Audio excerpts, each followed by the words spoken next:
اس مقدس ہستی کا جس کے متعلق یہ کہا گیا ہے اللہ کی سرتاب قدم شان ہے یہ، انسان نہیں انسان وہ انسان ہے یہ۔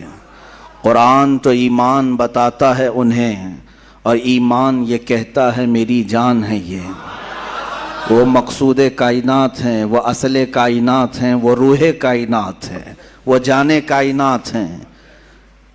اس رسول کی زندگی کے ہزاروں گوشے ہیں اور ہر گوشے میں ایک سمندر ہے، ہر گوشے میں ایک سمندر ہے جس میں تیراکی کرنے والا اپنی زندگیاں تمام کر جاتا ہے مگر اس گوشے رسول کو مکمل کر نہیں پاتا۔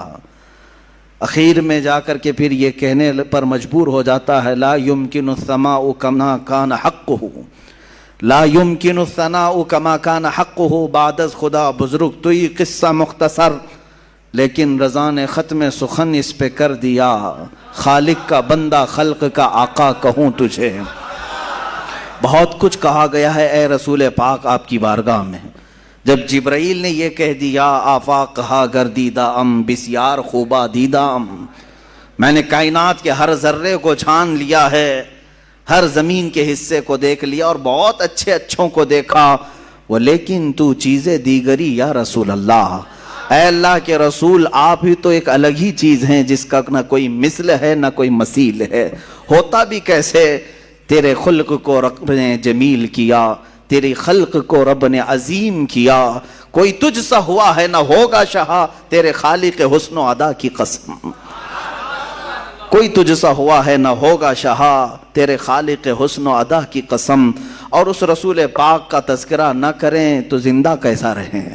زندگی کے لیے ضروری ہے اس رسول پاک کا ذکر ہوتا رہے۔ روح کی وہ غذا ہے، کائنات کی وہ اصل ہے، جب تک گاڑی میں پیٹرول ڈلتا ہے وہ چلتی رہتی ہے۔ مسلمان کی زندگی اگر چلتی ہے تو یہ روح انسان، روح مسلمان محمد عربی صلی اللہ علیہ وسلم کے تذکرہ خیر سے چلتی ہے۔ میرے آقا کی محبت کے نغمے ہمارے دلوں کو جلا بخشتے ہیں، اور کیوں نہ ہم کریں، اس لیے کہ ہمارا ہی عقیدہ ہے یہ، وہ جو نہ تھے تو کچھ نہ تھا، وہ جو نہ ہو تو کچھ نہ ہو، جان ہے وہ جہان کی، جان ہے تو جہان ہے۔ اگر رسول پاک کا تذکرہ نہ ہو تو پھر نہ ہم ہیں نہ تم ہو۔ اقبال نے اسی لیے کہا ہے بلبل کا ترنم بھی نہ ہو اور کلیوں کا تبسم بھی نہ ہو، بزم توحید میں تم نہ ہو تو کچھ بھی نہ ہو۔ حضور پاک صلی اللہ تعالی علیہ وسلم کی ذات اگر نہ ہو تو پھر کائنات کا کوئی ذرہ نہیں ہے۔ جن چیزوں کو آپ دیکھیں ان میں نور اگر آج ہے تو وہ برکت رسول اللہ کی ہے۔ اور تمام مداحان رسول نے اپنی اپنی زندگیاں صرف کر دیں، قلم ٹوٹ گئے، سیاہیاں سوکھ گئیں۔ رسول پاک صلی اللہ علیہ وسلم کی بارگاہ میں کبھی سعدی شیرازی نے پکار کر کے کہا بلغ العلا بکمالہ کشفت دجا بجمالہ حسنت جمیع خصالہ صلو علیہ وآلہ۔ کہیں سے ادیب لائل پوری نے کہا تیرے عشق کے رنگ میں رنگ جائیں میرے یار۔ یہ تمام اشعار جب عاشق اپنے مدح کرتے ہیں رسول پاک کی، ان کی زبانوں سے نکلتا رہا۔ بریلی کے تاجدار نے بھی کہا سرور کہوں کہ مالک و مولا کہوں تجھے، باغ خلیل کا گل زیبا کہوں تجھے، اے جان جان میں جس میں اے جان جان میں جان تجلا کہوں تجھے، حیران ہوں میرے شاہ میں کیا کیا کہوں تجھے۔ میں چند مصرے پڑھ رہا ہوں، پورے اشعار پڑھنے کی عادت بھی نہیں ہے، تھوڑے سے صرف اس لیے کہہ رہا ہوں کہ دنیا بھر کے مداحوں نے میرے آقا کی شان میں قصیدے لکھے اور قلم توڑ دیے اور ان کی سیاہیاں سوکھ گئی۔ بریلی کے تاجدار سے اوپر ہم چلتے ہیں، پھر دیکھتے ہیں کس نے کیا کیا کہا، تو پھر ہمیں ملا بوسیری نے کہا مولا یا صلی وسلم دائما ابدا علی حبیبک خیر الخلق کلہم هو الحبیب الذی ترجا شفاعته لکل حول من الاحوال مقتہم۔ اس قصیدے میں تو 170 اشعار ایسے ہیں جس میں ہر عضو رسول کی تعریف کر دی، حضور کے سفر کی تعریف الگ، معراج کی تعریف الگ، حضور کی پیدائش کی تعریف الگ، خاندان کی تعریف الگ، معجزات کی تعریف الگ، ساری چیزیں بیان کر دی۔ اخیر میں یوں کہا یا رب بالمصطفیٰ بلغ مقاصدنا واغفر لنا ما مضى یا واسع الکرم۔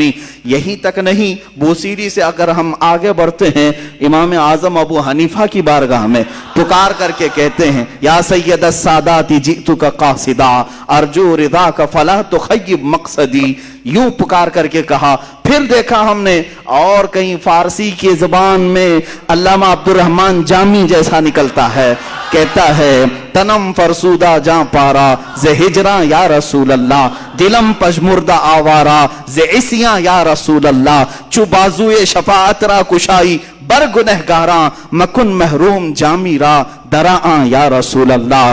یہ تو امتیوں کے احوال تھے۔ پھر ہم آگے بڑھ کر کے دیکھے تو خود صحابی رسول پکار رہے ہیں۔ حسان بن ثابت کہنے لگ گئے وَأَحْسَنُ مِنْكَ لَمْ تَرَ قَطُّ عَيْنِي وَأَجْمَلُ مِنْكَ لَمْ تَلِدِ النِّسَاءُ خُلِقْتَ مُبَرَّأً مِنْ كُلِّ عَيْبٍ كَأَنَّكَ قَدْ خُلِقْتَ كَمَا تَشَاءُ۔ صحابہ نے بھی کہا، صحابیات نے بھی کہا، تابعین نے کہا، اولیاء نے کہا، صالحین نے کہا، شعراء نے کہا، ارے میاں یہ تو سارے انسانوں نے کہا، اب رب عظیم نے پکار کر کہا اِنَّا أَعْطَيْنَاكَ الْكَوْثَرَ فَصَلِّ لِرَبِّكَ وَانْحَرْ۔ محبوب کی شان بیان کرتا ہے خود ان کا خالق، کہتا ہے وَالضُّحَىٰ وَاللَّيْلِ إِذَا سَجَىٰ وَاللَّيْلِ إِذَا يَغْشَىٰ وَمَا رَمَيْتَ إِذْ رَمَيْتَ وَلَكِنَّ اللَّهَ رَمَىٰ۔ دست مبارک کے لیے بھی اللہ نے فرمایا۔ قدم کی بات آتی ہے، اللہ تو قسم یاد کر کے کہتا ہے لا اقسم بہذا البلد، اس شہر کی قسم جس پہ میرا محبوب قدم رکھتا ہے۔ خود رب قدیر نے قرآن پاک میں قصیدے بیان کیا، اسی لیے شاعر نے یہ کہا تھا آغاز سے اخیر تک قرآن ہے نعت مصطفیٰ۔ یہ سمجھ والوں کے لیے ہے، کیڑے نکالنے والوں کے لیے نہیں ہے۔ عشق کی آنکھیں ہوں، قرآن پڑھے تو یہی کہے گا آغاز سے اخیر تک قرآن ہے نعت مصطفیٰ۔ محبوب کے بیان کا کیسا انوکھا ڈھنگ ہے، محبوب کے بیان کا کیسا انوکھا ڈھنگ ہے۔ یہ رسول پاک صلی اللہ تعالی علیہ وسلم کی عظمت کوڑ لوگوں کو نظر نہیں آتی، اسی لیے کہا گیا ہے کہ آنکھ والے تیرے جوبن کا تماشا دیکھیں، آنکھ والے تیرے جوبن کا تماشا دیکھیں، دیدہ کور کو کیا نظر آئے کیا دیکھے۔ ابو جہل بھی دیکھتا رہا، ابو لہب بھی دیکھتا رہا، برائیاں کرتے رہے اور حضور کے قریب آتے نہیں رہے۔ اگر حضور کو دیکھنا ہو تو صدیق اکبر کی آنکھ چاہیے، صدیق کی آنکھ چاہیے، حسان بن ثابت کی آنکھ چاہیے، تبھی تو پکار کر کے بندہ کہے گا میں نے زندگی میں بہت رنگ دیکھے لیکن مصطفیٰ کریم کی زلفوں کے ایک بال نے مجھے اسیر کر دیا ہے۔ تب جا کر کے کہتا ہے آنکھوں میں بھی بلا کا عشق ہو۔ یہ دیکھیں یہ جو عقیدہ ہے یہ سنیوں کا عقیدہ ہے، یہ حضور کے نام پر جو مچلنا ہے یہ سنیوں کی قسمت میں ملا ہے۔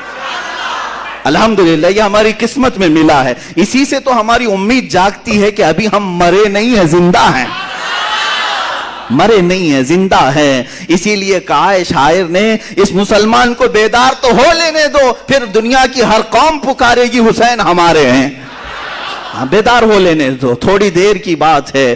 یہ رسول پاک کے نام پر جھومنا اور دل کی خوشیوں کے ساتھ مسکرانا، آنکھوں میں ایک نور کا چلا آنا اور اپنے جسم میں ایک الگ سی کیفیت پا جانا، یہ تمہارے اندر دبے ہوئے عشق کی چنگاری کا یہ راز ہے۔ اگر کوئی یہ کہتا ہے کہ مسلمان مر گئے تو میرے عزیزو آزمانے کا نسخہ یہ ہے کہ حضور کا تذکرہ اس کے سامنے کر کے دیکھو، اگر چہرہ کھل جاتا ہے تو ایمان ابھی باقی ہے، چہرہ کھلتا ہے تو ایمان ابھی باقی ہے۔